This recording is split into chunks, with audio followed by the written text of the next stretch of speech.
Hello students, আমি Moumita ma'am. আশা করি তোমরা সকলেই খুব ভালো আছো। Welcome back to our channel. আজকে আমি তোমাদের 5th সেমিস্টার মেজর ইংলিশ থেকে পেপার 9-এর দেখো রোম্যান্টিক পোয়েটদের ব্যাপারে তোমাদের আমি ক্লাস শুরু করেছিলাম। অলরেডি তোমাদের কিন্তু উইলিয়াম ওয়ার্ডসওয়ার্থ এবং স্যামুয়েল টেলর কোলরিজের ওপরে আমি ক্লাস নিয়েছি। আজকের ক্লাসটা হচ্ছে উইলিয়াম ব্লেকের ওপরে, William Blake as a romantic poet. চলো দেরি না করে শুরু করে দিই আজকের ক্লাসটা। দেখো, William Blake was one of the earliest poets of the romantic age। মানে এই যে রোমান্টিক এজটা শুরুর একদম মানে শুরুর দিকের পোয়েট হচ্ছে উইলিয়াম ব্লেক, ঠিক আছে। Born in 1757 in London, he has not only a poet but also a painter and printmaker। তিনি কিন্তু পোয়েটের পাশাপাশি তিনি একজন পেইন্টার এবং প্রিন্ট মেকারও ছিলেন। Blake believed deeply in the power of imagination and emotion, which are key ideas of romanticism.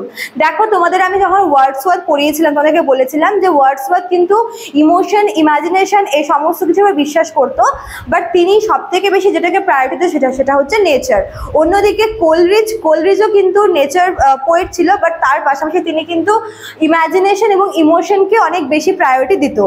Same as William ব্লেকও কিন্তু ইমাজিনেশনের যে ক্ষমতা মানে power of imagination and emotion, তিনি কিন্তু এই দুটো বিষয়ে খুব বেশি বিশ্বাস করতো। কারণ এই যে ইমোশন আর ইমাজিনেশন এই দুটো ছিল হচ্ছে রোম্যান্টিসিজমের কিন্তু খুব ইম্পর্টেন্ট একটা ফিচার, ঠিক আছে।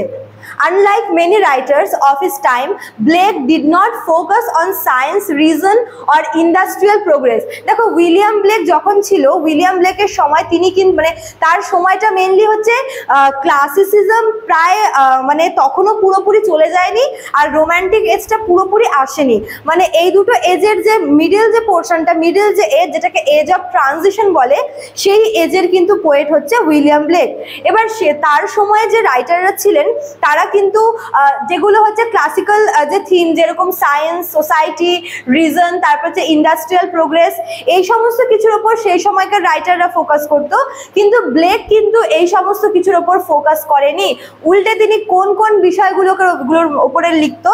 তিনি লিখতো কিন্তু নেচারের ওপরে, স্পিরিচুয়ালিটি, তারপর হচ্ছে চাইল্ডহুড ইনোসেন্স, হিউম্যান ফ্রিডম, যেগুলো হচ্ছে রোম্যান্টিসিজমের ফিচার্স, ঠিক আছে। These themes make him a true romantic poet। দেখো, রোম্যান্টিক এজের একদম শুরুর দিকে মানে তার যে কন্টেম্পোরারি রাইটাররা ছিলেন তারা কিন্তু ওই সায়েন্স, তারপর হচ্ছে অর্ডার, লজিক, তারপর হচ্ছে রিজন, এইসব কিছুর উপরে আর কি ফোকাস করে লিখতো। সেখানে তিনি কিন্তু এই সমস্ত কিছুকে ইগনোর করে নেচার, তারপর হচ্ছে childhood innocence, human experience, human emotion, এই সমস্ত কিছুর উপর তিনি লিখতেন। আর এই জন্যই তাকে কিন্তু one of the best romantic poet বলে মনে করা হয়। Blake saw the world in a mystical way. He believed that people could see beyond physical reality through imagination। দেখো, শুরুতেই বললাম তিনি এই যে ইমাজিনেশন, ঠিক আছে, ডিপলি ইমাজিনেশন, তিনি এটার উপর খুব বেশি বিশ্বাস করতো। তিনি এটাও ভাবতো যে মানুষ তার মানস চক্ষু দিয়ে যে জিনিসগুলো দেখছে বা মানুষ এই যে পার্থিব জগতে মানুষের চোখে যা যা পড়ছে, ইমাজিনেশন দিয়ে বা কল্পনা দিয়ে মানুষ এর থেকে আরো বেশি কিছু দেখতে পায়, আরো বেশি কিছু উপলব্ধি করতে পায়, ঠিক আছে।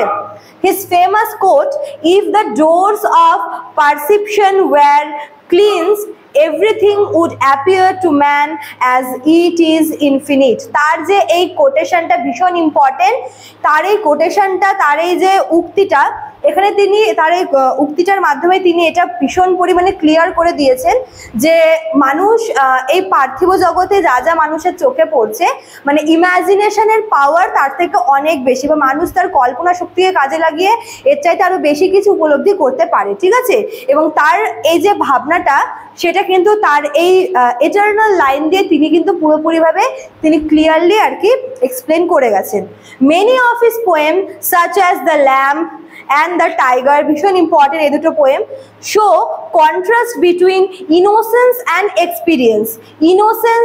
এক্সপিরিয়েন্স, ঠিক আছে। এই দুটো টার্ম তোমরা মনে রাখবে, ইনোসেন্স আর এক্সপিরিয়েন্স। তার লেখা দুটো হচ্ছে কালেকশন রয়েছে, একটা হচ্ছে সংস অফ ইনোসেন্স আর সংস অফ এক্সপিরিয়েন্স।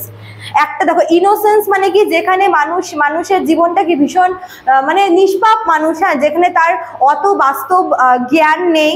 আর এক্সপিরিয়েন্সটা কি, যেখানে মানুষের বাস্তব জ্ঞান রয়েছে। তো এই দুটোর মধ্যে কন্ট্রাস্ট তিনি কিন্তু তার এই দুটো পোয়েমের মাধ্যমে জানতে পারি আমরা, দ্য ল্যাম আর দ্য টাইগার।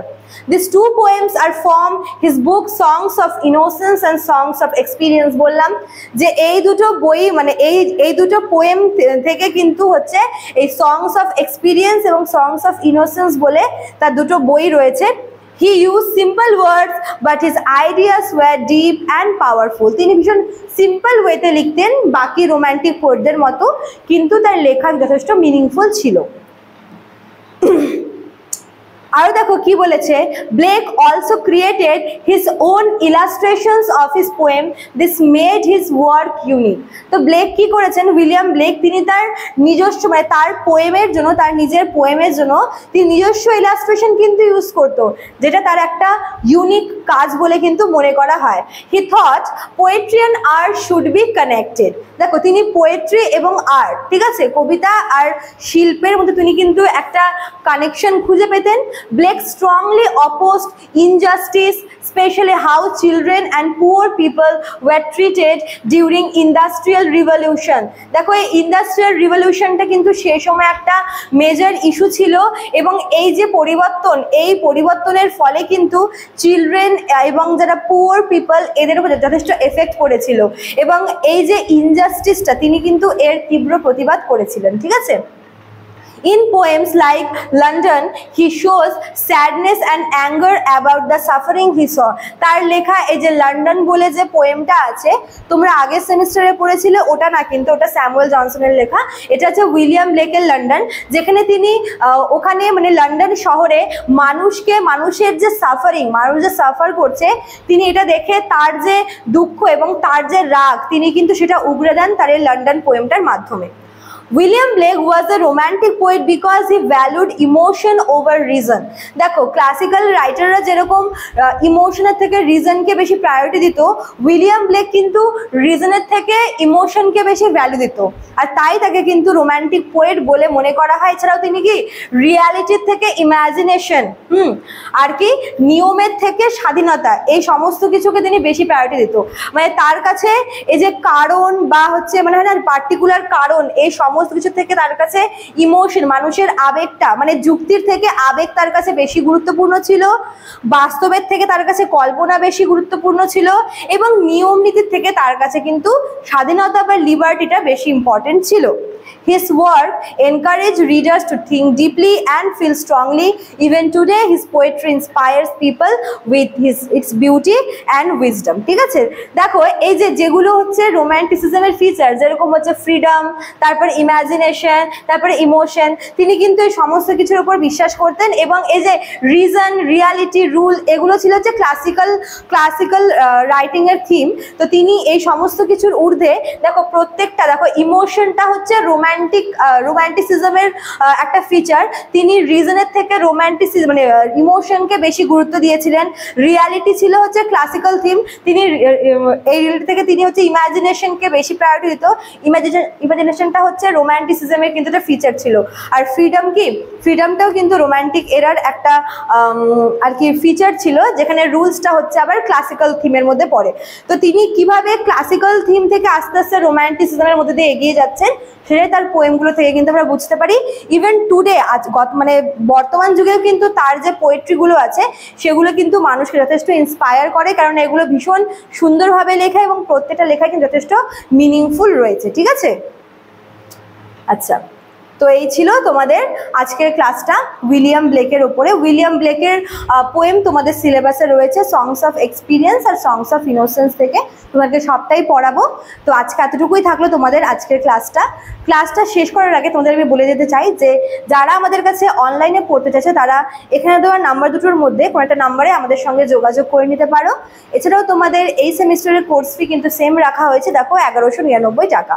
যারা আমাদের কাছে অনলাইনে পড়তে চাইছো তারা কিন্তু তাড়াতাড়ি আমাদের সঙ্গে যোগাযোগ করে নাও, কারণ ক্লাস কিন্তু অলরেডি শুরু হয়ে গেছে এবং নোটস প্রোভাইড করাও কিন্তু শুরু হয়ে গেছে। ঠিক আছে, চলো আজকে এতটাই থাকলো, দেখা হচ্ছে নেক্সট ক্লাসে। Thank you.